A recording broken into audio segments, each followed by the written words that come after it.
এক গ্রামে একটি ছোট ছেলে ছিল, তার বাড়ির পাশে একটি বিশাল আপেল গাছ ছিল। ছেলেটি প্রতিদিন গাছের ডালে চড়ত, আপেল খেত আর গাছের ছায়ে বসে খেলত। গাছটিও ছেলেটিকে খুব ভালোবাসত। সময় গড়াতে থাকে, ছেলেটি বড় হতে থাকে এবং ধীরে ধীরে গাছটির কাছে আর আসতো না। একদিন ছেলেটি ফিরে এলো। গাছটি আনন্দে চিৎকার করে বলল, এসেছো, চলো আমার ডালে চড়ো, আমার আপেল খাও, আমার ছায়ে বিশ্রাম নাও। ছেলেটি বলল, আমি বড় হয়েছি, এখন খেলা নয়, টাকার দরকার।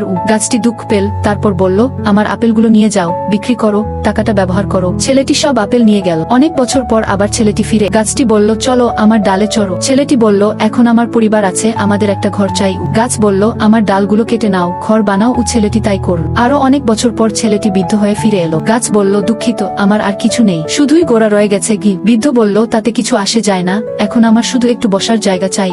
গাছটি খুশি হয়ে বলল, এসো আমার গোড়ায় বসে বিশ্রাম নাও। এই গল্প আমাদের শেখায় নিঃস্বার্থ ভালোবাসা ও ত্যাগের মূল্য। অনেকটা বাবা মা যেমন নিজেদের সবকিছু নিঃস্বার্থভাবে সন্তানের জন্য বিলিয়ে দেন,